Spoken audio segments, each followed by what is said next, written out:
show. Is it a sandwich? If I called a hot dog a sandwich, do you think that you'd be fine with it? If not, then why? Let's bust this wide. Mary, Carrie, Kelly, Matt, oh my, is it a sandwich? Well, let's decide. Grab your mustard because my mouth is full of wiener wisdom that I can't swallow. So time to share today on Order Up. Wiener wisdom?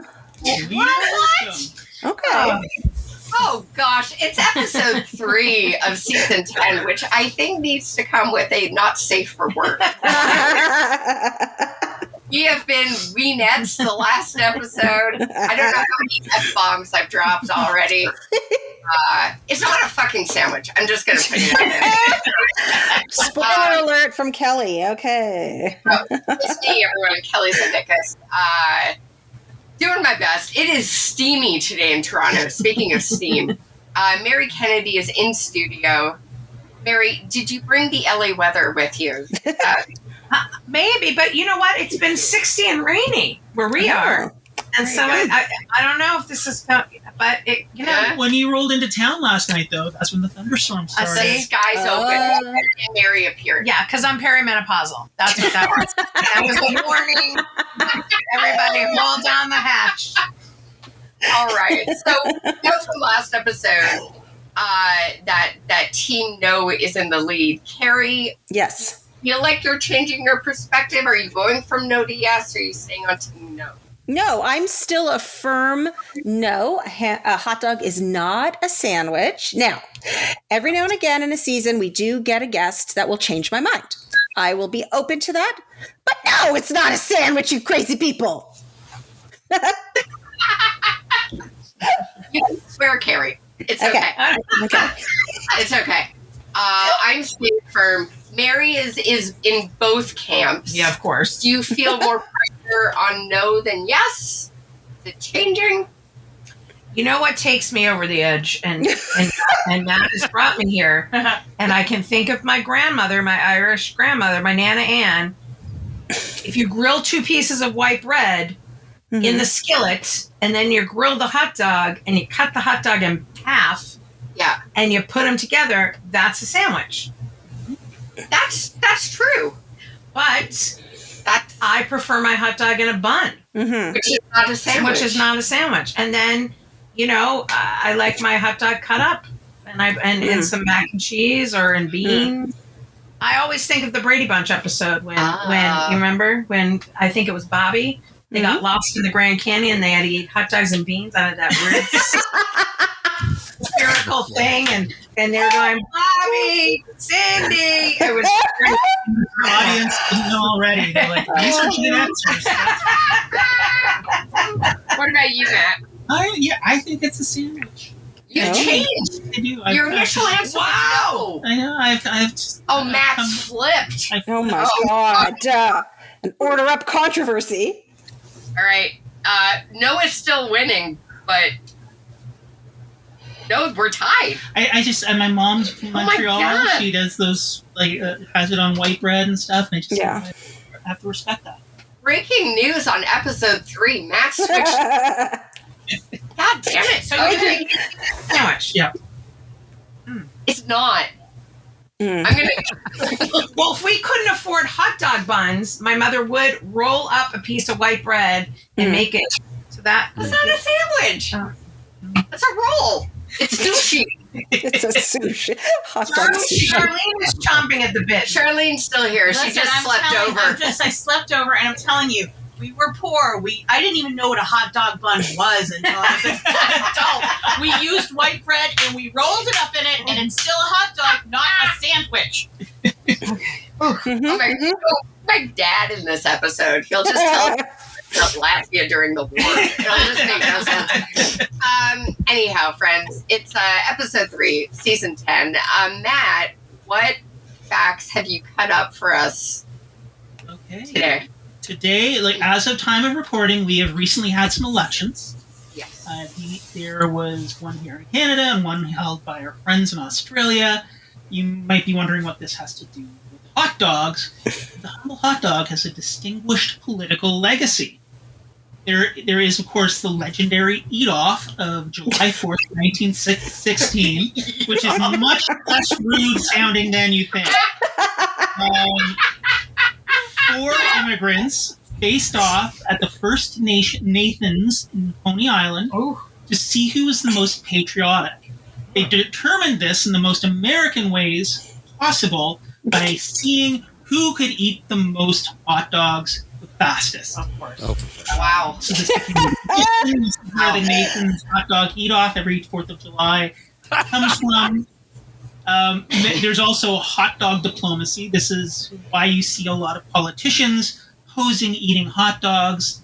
And this is featured in elections around the world to this day. It actually goes back to 1939 when the King of England first visited FDR. As the winds of war blew across Europe, they retired to the country for a meal off of a grill. Hot dogs, Boston brown bread, and strawberry shortcake. A good old-fashioned picnic. Okay. So when as per Queen Elizabeth's retelling, when King George said, "What should I do?" No, sorry, not Queen Elizabeth. It was FDR's son. My apologies. They're so similar. So similar. They look alike. They really look alike. They both look like Angela Lansbury. When King George looked at the hot dog and asked FDR, "What should I do?" FDR replied, "Put it in your mouth and keep chewing until you finish it." Oh, the time I said that. Yeah. Now, I imagine this in my head as Colin Firth as King George and John Lithgow as FDR. That's just my internal casting when that happens. Then, of course, there's the democracy sausage. This is an Australian tradition that started in the 1980s. Every election in Australia is a public holiday, so you have it off. Right. And since like the 1980s, they've been started having barbecues. So they just have the grill out back, throw some shrimp off on the Barbie, all of that.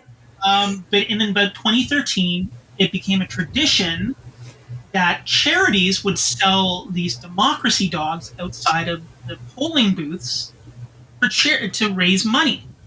It's basically like a foot-long frank on white bread with a smear of ketchup. And it's become a tradition. It's so popular. There's gluten and vegetarian options. That is like the Australian political hot dog connection. Lastly, there is the Icelandic hot dog called a pilsa. This is a lamb, beef, and pork sausage on a steamed bun with fried onions, ketchup, remoulade, which is sort of like tartar sauce, and pilsnuk, which is a sweet brown mustard. I'm sure Zane's aware of that. Yeah, definitely. Björn's Betsu Pilser, which means the best hot dog in town, is a stand which has been in place and operated since 1937 in Reykjavik. And it is so famous to the point that in 2004, Bill Clinton made a point of being pictured eating a hot dog there. He liked it so much, he went back 2 more times right after that hot dog. He had 2 hot dogs in a row. According controversy, he had only mustard on the hot dog. Yum, that's the right answer. Well, that's why today, if you go to Iceland and order a Clinton, you'll get a hot dog with mustard. Is it served in her emails? There's so many jokes. So many jokes. I love that. Cool. It's the pronunciation. Democracy dogs, though. Do you have the democracy dog with the freedom fries? Alrighty, everybody. It's time. It's episode 3. Let's get to it. Let's order up. Kelly, who's our guest today? Oh, well, let me tell you. Our guest, much like everybody else on this podcast, I met at the height of the pandemic. Yes. And we've gone to perform together in person, which is great, too. Dewayne White is our guest today. He's a Washington, D.C.-based comedian, an Army vet. He has performed with folks like Mark Norman, my good friend Renee Percy, Josh Blue, so many others. He's been seen at clubs like Comedy and Magic, The Laugh Factory, Caroline's on Broadway, and he tours regularly and internationally with Armed Forces Entertainment. For my voice. His debut album, his debut comedy special, A Boy Named Shannon, is out now on Apple TV, Amazon Prime, Spotify, and more. Here's my comedy dynamic sibling. Hey. So to speak. It's Dewayne White, everybody. What's up? Hey, everybody. What's going on? How's it going, Dewayne? It's good. You guys are passionate about this hot dog thing, man. You guys have way too many and too big of opinions on this stuff. I swear. It's true. That is true.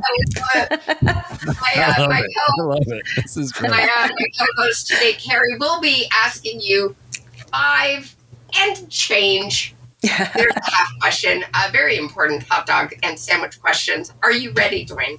I hope so. Yeah, let's go. Yes. Alrighty. Let's see what happens. Here we go. The very first question is, what is the best sandwich? Not a hot dog.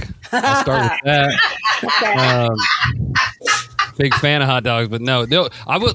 No, the best sandwich I ever had. I was addicted to these as a kid. I don't know if you guys remember Bennigan's, the horrible chain restaurant Bennigan's. Yes. And they had a Monte Cristo sandwich, and it was like a club sandwich that they then dipped in batter and deep fried.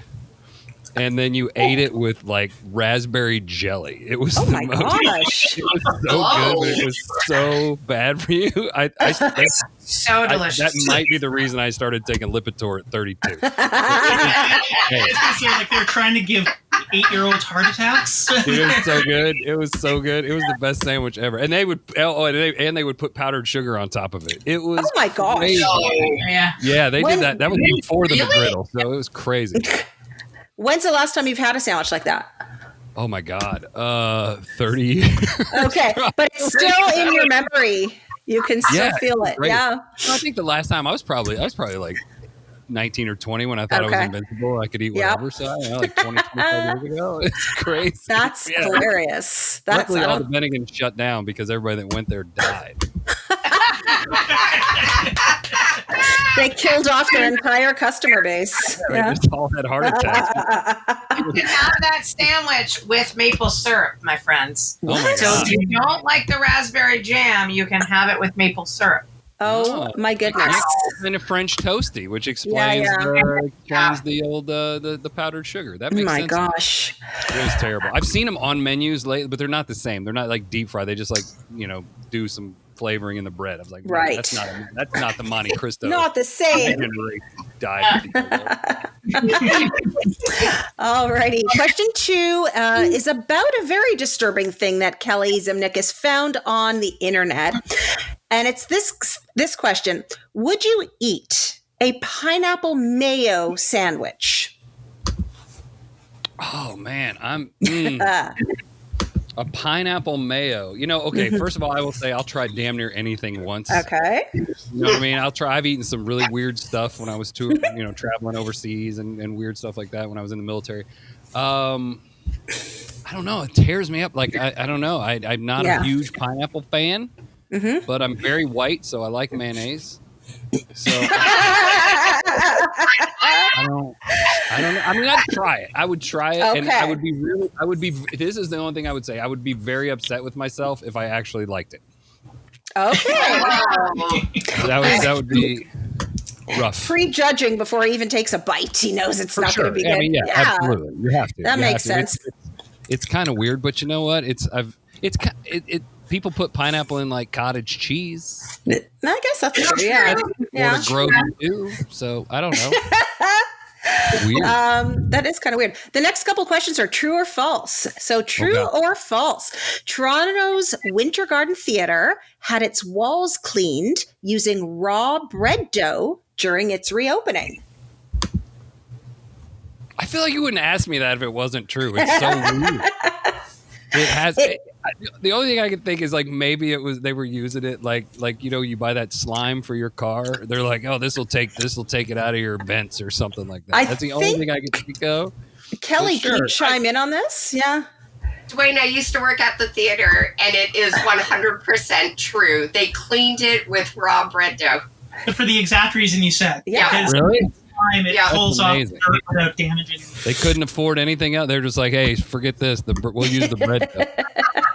It's cool though. I wonder how much bread dough. I don't know. I kind of want to picture how they did it.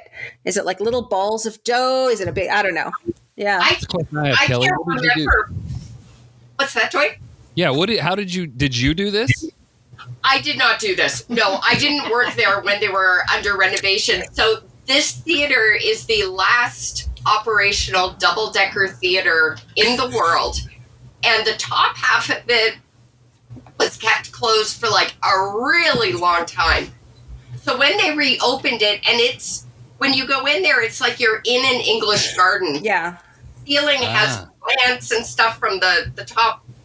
And they cleaned the paint off the walls with the bread because it doesn't affect the paint. Mm-hmm. And just to give you a little bit of thanks to Google AI overview, Oh my God. approximately 1,500 pounds of bread dough was used. Wow. Off the walls, 20,000 square feet of hand-painted murals. This is art restoration technique. Yeah. That is cuckoo bananas. Question is, then, did they make something with the bread dough? Oh yeah. Sell it as a souvenir. Oh. Ew. That's the American. We would have done that in America. We would have been like, we can make more money off this bread dough. We would have had a telethon or something. Be like, look A at this. telethon. Buy your bread dough. All right, another true or false. Another true or false. Subway's most popular sub, the Italian BMT, is named after a literal subway line. Is that true or false? Okay, I'm gonna say false because when Subway first came out and my stepfather saw the BMT, he's like, oh, they changed the name from BMF because he's like, its sandwich should be called the Big Motherfucker. And I don't know if he was correct or if he was just making that up, but I have carried that as truth in my head forever. So to me, I'm gonna say false because of my stepfather. Well, we're going to destroy family legend right now. It is actually true. And what is it, Matt? Right now. It's Brooklyn Manhattan Transit Corporation. Brooklyn Manhattan Transit Corporation. So the BMT. I'm So, sorry. You may have thought, oh, this is a big sandwich, so let's call it the BMT because that's similar. Like maybe they It shared is it. no longer my favorite Subway sandwich. That is ruined it for me. I'm calling my stepfather as soon as this is over. I Be think like, you lied to should. me. I know. You Just lied have an to me. open mind. Don't destroy families about this. You know, just Nah. call us back if you need some counseling. And we're not that close. It's fine. Question 5 is the big question of the season. Is a hot dog a sandwich? I've prepared a written statement.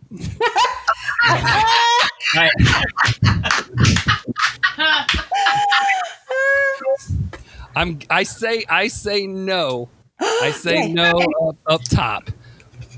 But There's a but coming. what Mary said at the beginning was exactly what I was thinking. If you cut it, here's my thing. If the hot dog is sliced in half and it's put between two pieces of bread that are not joined in some way, that Okay. makes it it's a sandwich. And I don't know if that's the right definition, but that's my definition. Although I will say at the baseball stadium here in DC, they sell amazing hot dogs that are in between like Texas toast, and they have all kinds of stuff on them. Like you have like a Korean version and a Southwest version. It's got all kinds of junk on it. Almost a sandwich, but even then, I would say as long as the bread is conjoined, it ends it all I completely. agree. Yeah. I think Wait, that's wait. yeah. Did I say the right thing? Oh my god! Yeah, I got an applause yeah. break for hot dog opinions. This is awesome. You should run for political office on this speech I alone. would rather die. I know.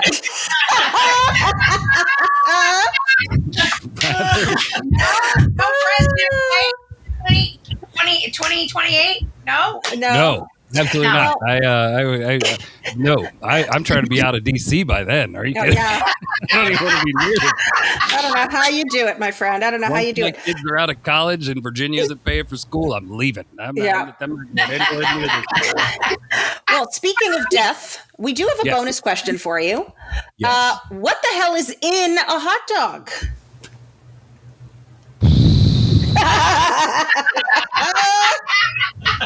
I mean, everybody says lips and assholes, right? I mean, that's pretty much what it is.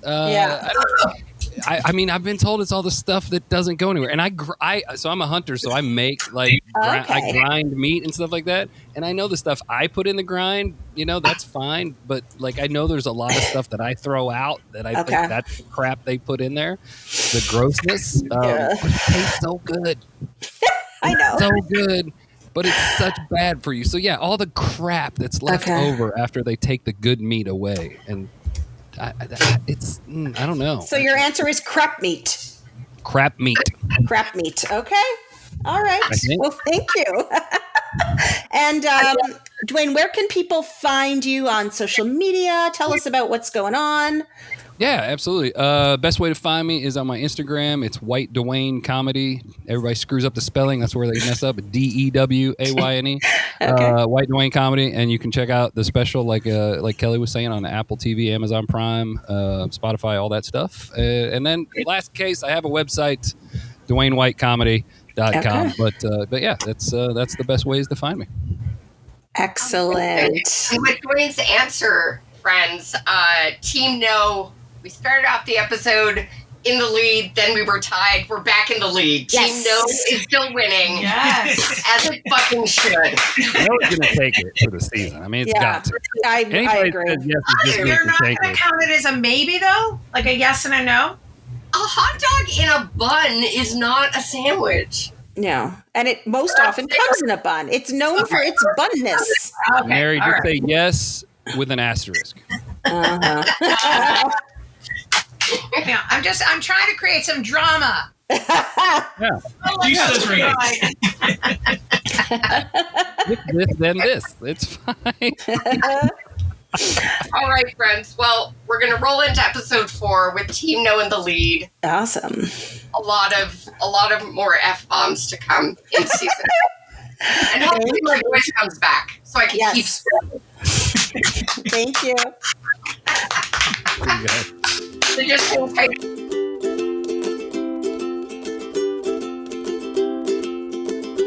Order Up is hosted and produced by Matt Ardill, Mary Kennedy, Carrie Hain, Kelly Zemeckis.